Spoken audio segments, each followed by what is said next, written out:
आखिर कब तक बोझ बने सिराज को ढोएंगे कप्तान रोहित शर्मा।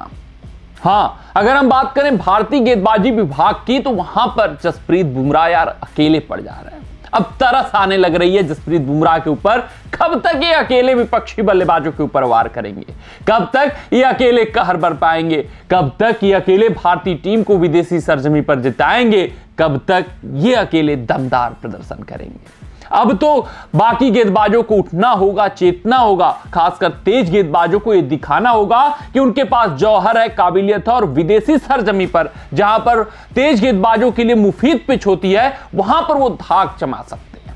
मगर ऐसा कुछ होता हुआ नहीं दिखाई दे रहा है। इस ऑस्ट्रेलियाई श्रृंखला की बात करें तो यहां पर हमें मोहम्मद शमी की साफ तौर पे कमी खल रही है। जितनी कमी हमें खल रही होगी उससे कई गुना ज्यादा जसप्रीत बुमराह को कमी खल रही होगी।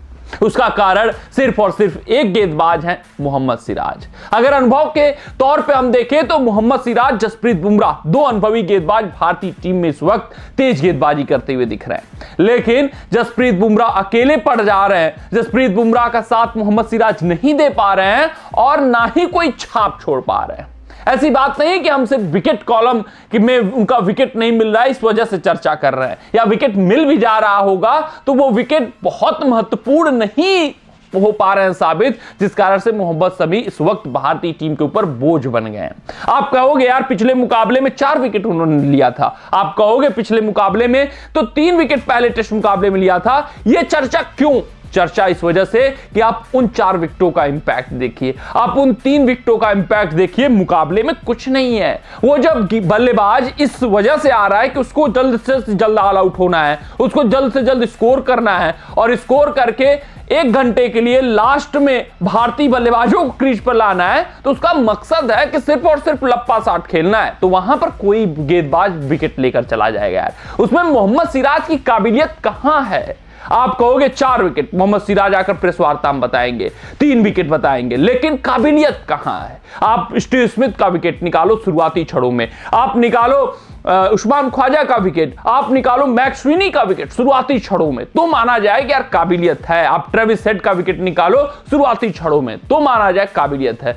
150 ट्रेविस हेड बना दे रहे हैं, उसके बाद आप उनका विकेट निकाल रहे हैं। और ट्रेविस हेड इस वजह से उस मुकाबले में आउट हुए थे क्योंकि उनको हर गेंद पर चौका छक्का मारना था। ऑस्ट्रेलियन टीम का दूसरे मुकाबले में अगर आप प्लान देखोगे तो उनका साफ था कि आखिरी के 1 घंटे भारतीय बल्लेबाजों को खिलाना है, जिस कारण ट्रेविस हेड ताबड़तोड़ अंदाज में खेल रहे थे, निधड़क बेबाक खेल रहे थे। उन्होंने अपना काम कर दिया था और वो विकेट लेने के बाद इतनी ऊर्जा दिखाना, इतना जश्न दिखाना, ये भी सोच से परे वाली बात है, समझ से परे वाली बात है। तब तक तो वो धज्जियां उखाड़ चुके थे भारतीय गेंदबाजों का। ऐसे समय पर अगर आप विकेट लेते हो तो आपको विपक्षी बल्लेबाज की तारीफ करना चाहिए, उसका पीठ थपथपाना चाहिए और शांति से अपने बॉलिंग मार्कअप पे चला जाना चाहिए। क्योंकि यार तब तक ट्रेविस हेड ने इतनी धज्जियां उड़ा दी थी, इतनी बखिया उधेड़ दी थी भारतीय गेंदबाजों की कि वो जश्न वहां पर बनता नहीं था।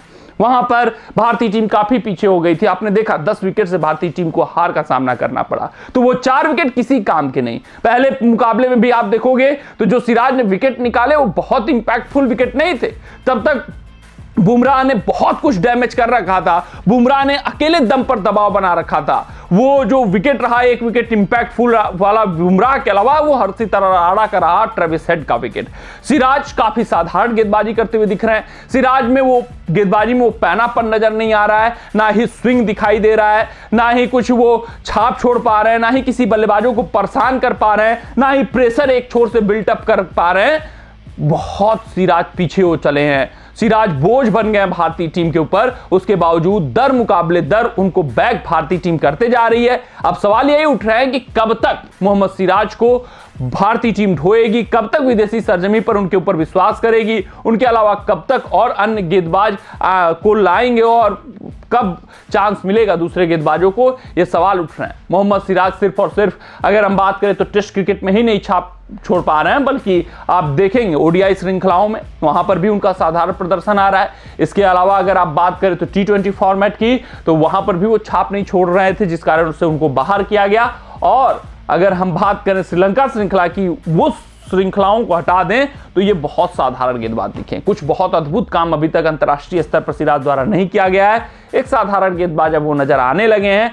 उनकी जो भी स्ट्रेंथ रही होंगी वो विपक्षी बल्लेबाज भाप गए हैं। अब सिराज के अंदर वो पैनापन नहीं नजर आ रहा है। तो सवाल यही उठता है कि कब तक भारतीय टीम मोहम्मद सिराज को ढोएगी, कब तक बोझ बने सिराज के साथ भारतीय टीम बनी रहेगी। मिलते हैं आपसे अगले रिपोर्ट में, लेकिन कमेंट सेक्शन में कमेंट आपका आना चाहिए कि आपको क्या लगता है कि सिराज अभी भी यूजफुल है भारतीय टीम के लिए या नहीं यूजफुल है। मिलते हैं, तब तक आप अपना ध्यान दें, सुरक्षित रहें, स्वस्थ रहें, मस्त रहें।